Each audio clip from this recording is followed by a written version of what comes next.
सच्चे भक्त के लक्षण। व्याकुल होकर प्रार्थना करो। बेलघर के भक्त, आप हम पर कृपा कीजिए।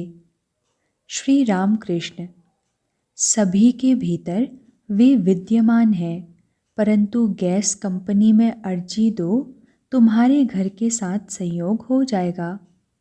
परंतु व्याकुल होकर प्रार्थना करनी होगी। कहावत है, 3 प्रकार के प्रेम के आकर्षण एक साथ होने पर ईश्वर का दर्शन होता है। संतान पर माता का प्रेम, सती स्त्री का स्वामी पर प्रेम और विषयी जीवों का विषय पर प्रेम। सच्चे भक्त के कुछ लक्षण हैं। वह गुरु का उपदेश सुनकर स्थिर हो जाता है। संपेरे के संगीत को साधारण विषधर सांप स्थिर होकर सुनता है, परंतु नाग नहीं। और दूसरा लक्षण, सच्चे भक्त की धारणा शक्ति होती है। केवल कांच पर चित्र खींचा नहीं जाता, किंतु रसायन युक्त कांच पर खींचा जाता है। जैसे फोटोग्राफ। भक्ति है वह रासायनिक द्रव्य। एक लक्षण और है, सच्चा भक्त जितेंद्रिय होता है, कामजयी होता है। गोपियों में काम का संचार नहीं होता था। तुम लोग गृहस्थी में रहो ना, इससे साधन भजन में और भी सुविधा है। मानो किले में से युद्ध करना। जिस समय शव साधन करते हैं, उस समय बीच बीच में शव मुंह खोलकर डराता है। इसलिए भुना हुआ चावल चना रखना पड़ता है और उसके मुख में बीच बीच में देना पड़ता है। शव के शांत होने पर निश्चिंत होकर जप कर सकोगे। इसलिए घर वालों को शांत रखना चाहिए। उनके खाने पीने की व्यवस्था कर देनी पड़ती है, तब साधन भजन की सुविधा होती है। जिनका भोग अभी कुछ बाकी है, वे गृहस्थी में रहकर ही ईश्वर का नाम लेंगे। नित्यानंद कहा करते थे, मागुर माछेर झोल, युवती नारीर कोल, बोल हरि बोल। हरि नाम लेने से मागुर मछली की रसदार तरकारी तथा युवती नारी तुम्हें मिलेगी। सच्चे त्यागी की बात अलग है। मधुमक्खी फूल के अतिरिक्त और किसी पर भी नहीं बैठेगी। चातक की दृष्टि में सभी जल निस्वाद हैं। वह दूसरे किसी भी जल को नहीं पिएगा, केवल स्वाति नक्षत्र की वर्षा के लिए ही मुंह खोले रहेगा। सच्चा त्यागी अन्य कोई भी आनंद नहीं लेगा, केवल ईश्वर का आनंद। मधुमक्खी केवल फूल पर बैठती है। सच्चे त्यागी साधु मधुमक्खी की तरह होते हैं। गृही भक्त मानो साधारण मक्खियाँ हैं, मिठाई पर भी बैठती हैं और फिर सड़े घाव पर भी। तुम लोग इतना कष्ट कर कर यहाँ पर आए हो, तुम ईश्वर को ढूंढते फिर रहे हो। अधिकांश लोग बगीचा देखकर ही संतुष्ट रहते हैं। मालिक की खोज विरले ही लोग करते हैं। जगत के सौंदर्य को ही देखते हैं, इसके मालिक को नहीं ढूंढते। श्री रामकृष्ण गाने वाले को दिखाकर, इन्होंने षट चक्र का गाना गाया। वह सब योग की बातें हैं, हठ योग और राजयोग। हठ योगी कुछ शारीरिक कसरतें करता है, सिद्धियां प्राप्त करना, लंबी उम्र प्राप्त करना तथा अष्ट सिद्धि प्राप्त करना, ये सब उद्देश्य हैं। राजयोग का उद्देश्य है भक्ति, प्रेम, ज्ञान, वैराग्य। राजयोग ही अच्छा है। वेदांत की सप्त भूमि और योग शास्त्र के षट चक्र आपस में बहुत कुछ मिलते जुलते हैं। वेद की प्रथम 3 भूमियाँ और योग शास्त्र के मूलाधार, स्वाधिष्ठान तथा मणिपुर चक्र एक हैं। इन 3 भूमियों में गुह्य, लिंग तथा नाभि में मन का निवास है। जिस समय मन चौथी भूमि पर अर्थात अनाहत पर उठता है, उस समय जीवात्मा का शिखा की तरह देदीप्यमान रूप में दर्शन होता है और ज्योति का दर्शन होता है। साधक कह उठता है, यह क्या? मन के पांचवी भूमि में उठने पर केवल ईश्वर की ही बात सुनने की इच्छा होती है। यहाँ पर विशुद्ध चक्र होता है। षष्ठ भूमि और आज्ञा चक्र एक ही है।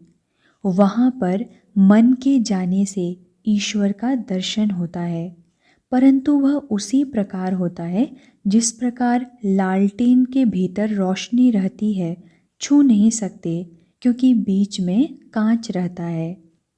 जनक राजा पंचम भूमि पर से ब्रह्मज्ञान का उपदेश देते थे।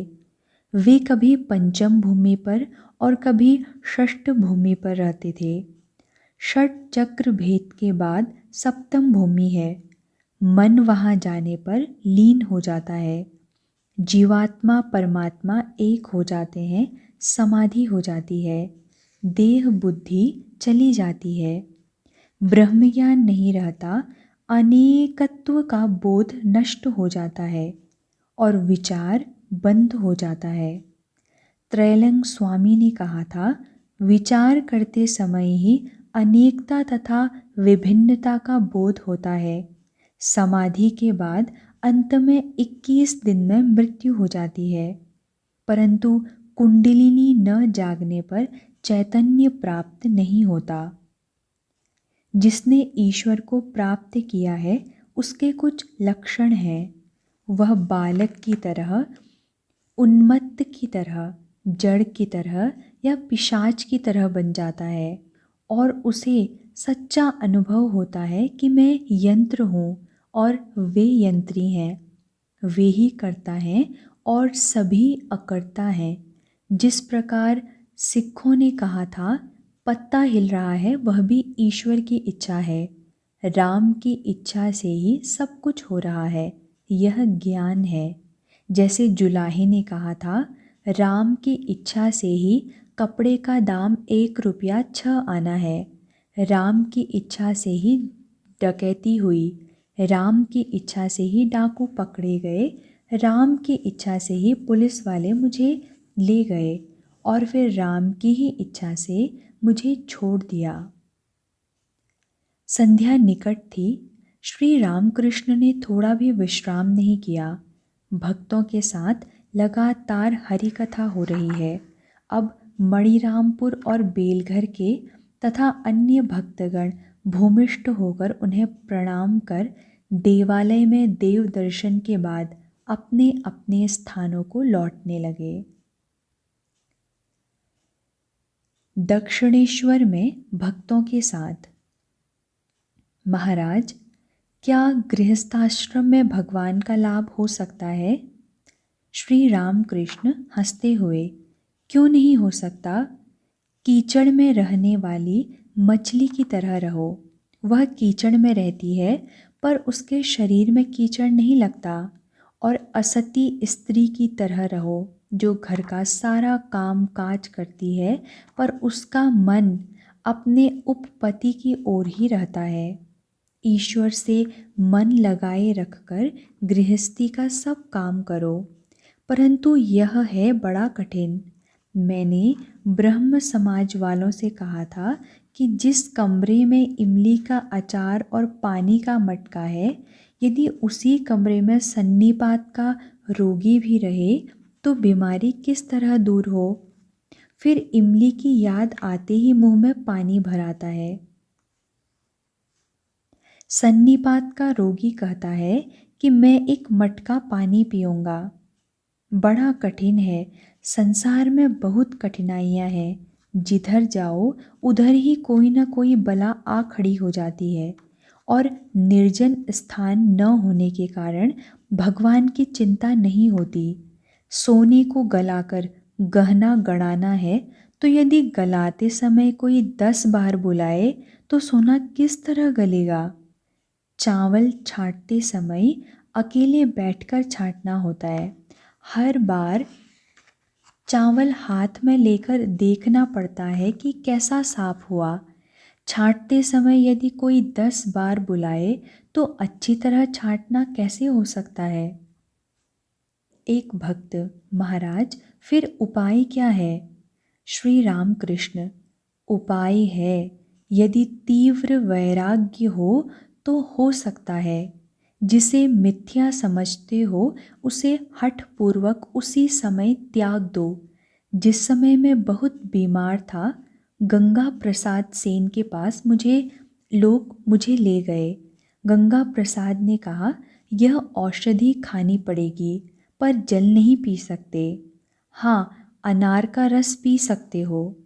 सब लोगों ने सोचा कि बिना जल पिए मैं कैसे रह सकता हूँ।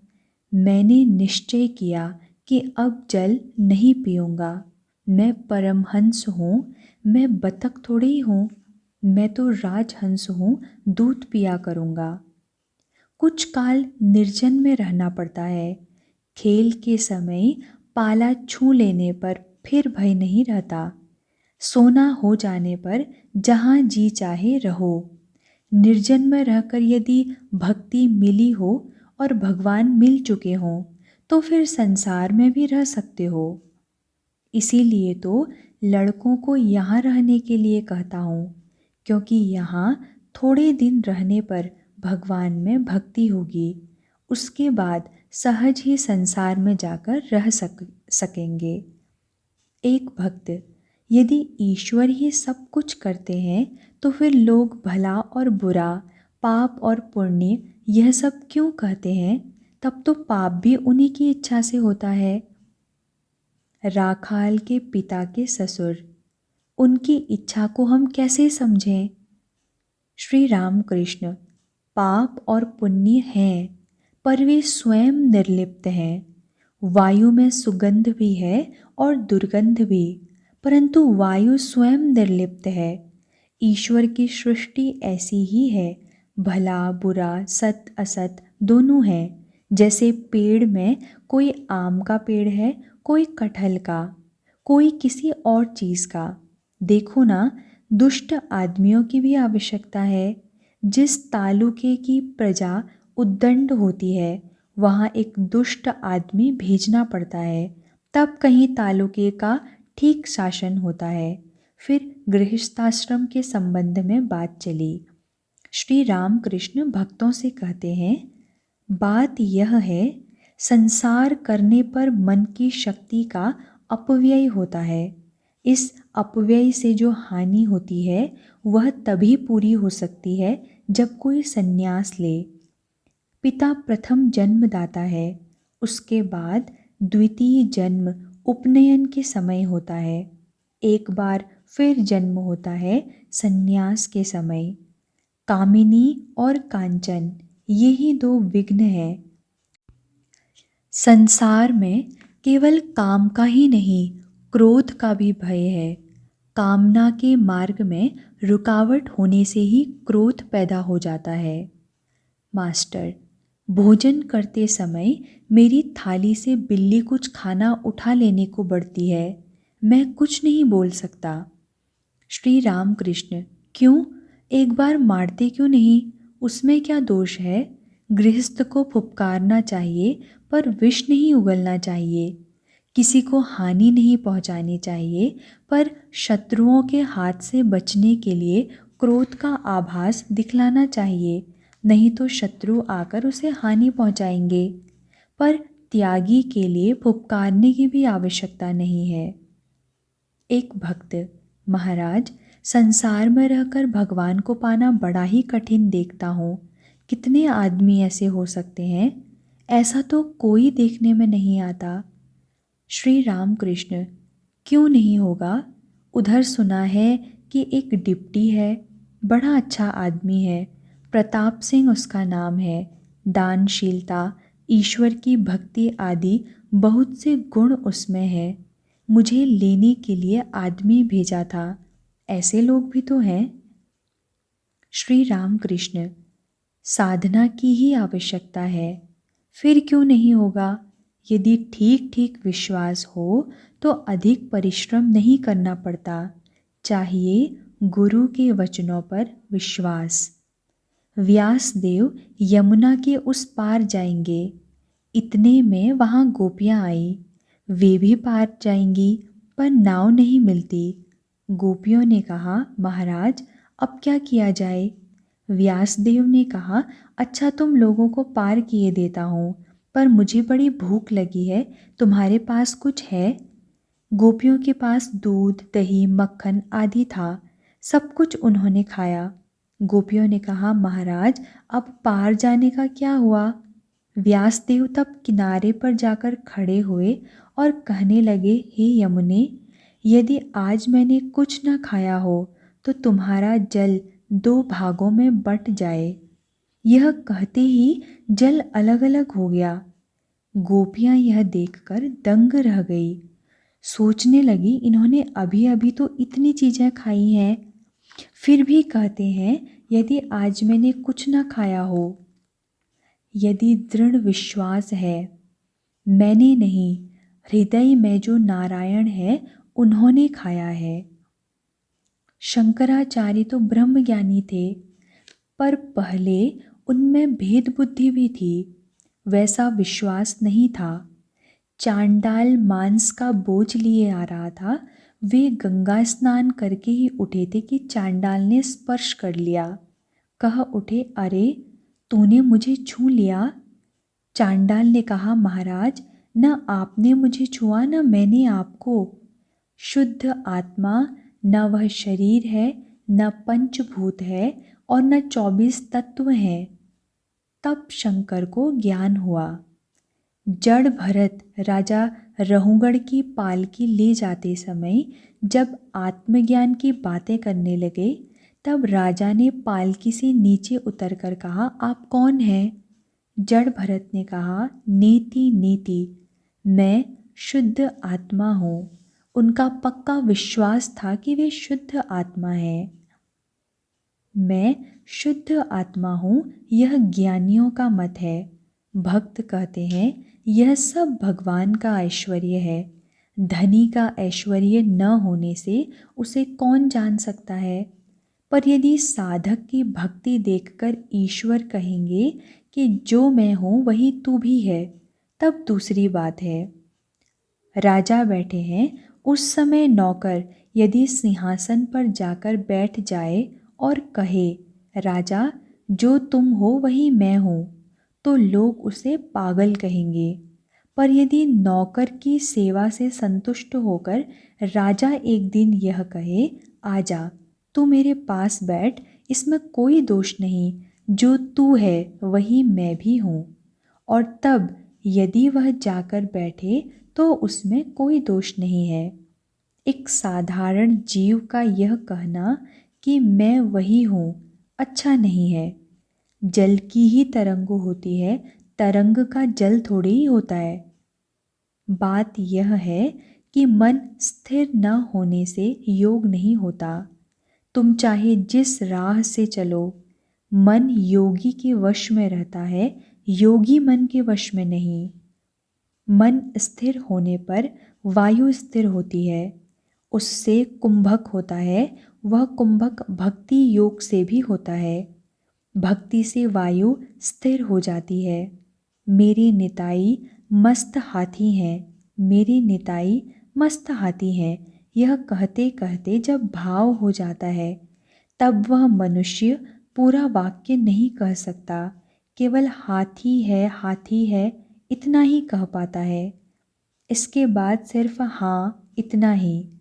भाव से वायु स्थिर होती है और उससे कुंभक होता है। एक आदमी झाड़ू दे रहा था कि किसी ने आकर कहा, अजी अमुक मर गया। जो झाड़ू दे रहा था उसका यदि वह अपना आदमी न हुआ तो वह झाड़ू देता ही रहता है और बीच बीच में कहता है, दुख की बात है, वह आदमी मर गया। पर इधर झाड़ू भी चल रहा है, परंतु यदि कोई अपना हुआ तो झाड़ू उसके हाथ से छूट जाता है और हाय कहकर वह बैठ जाता है। उस समय उसकी वायु स्थिर हो जाती है। कोई काम या विचार उससे फिर नहीं हो सकता। औरतों में नहीं देखा, यदि कोई निर्वाक होकर कुछ कह दे या सुने तो दूसरी औरतें उससे कहती हैं, क्यों, क्या तुझे भाव हुआ है? यहाँ पर भी वायु स्थिर हो गई है, इसी से निर्वाक होकर मुंह खोले रहती है। सोहम सोहम कहने से ही नहीं होता, ज्ञानी के लक्षण है। नरेंद्र के नेत्र उभरे हुए हैं, इसके भी कपाल और नेत्र का लक्षण अच्छा है। फिर सबकी एक सी हालत नहीं होती। जीव चार प्रकार के होते हैं, बद्ध, मुमुक्षु, मुक्त और नित्य। सभी को साधना करनी पड़ती है, यह बात भी नहीं है। नित्य सिद्ध और साधना सिद्ध दो तरह के साधक हैं। कोई अनेक साधनाएं करने पर ईश्वर को पाता है, कोई जन्म से ही सिद्ध है, जैसे प्रहलाद। होमा नामक की चिड़िया आकाश में रहती है, वहीं वह अंडा देती है। अंडा आकाश से गिरता है और गिरते ही गिरते वह फूट जाता है और उससे बच्चा निकलकर गिरता है। वह इतने ऊपर पर से गिरता है कि गिरते ही गिरते उसके पंख निकल आते हैं। जब वह पृथ्वी के पास आ जाता है तब देखता है कि जमीन से टकराते ही वह चूर चूर हो जाएगा। तब वह सीधे ऊपर उड़ जाता है अपनी माँ के पास।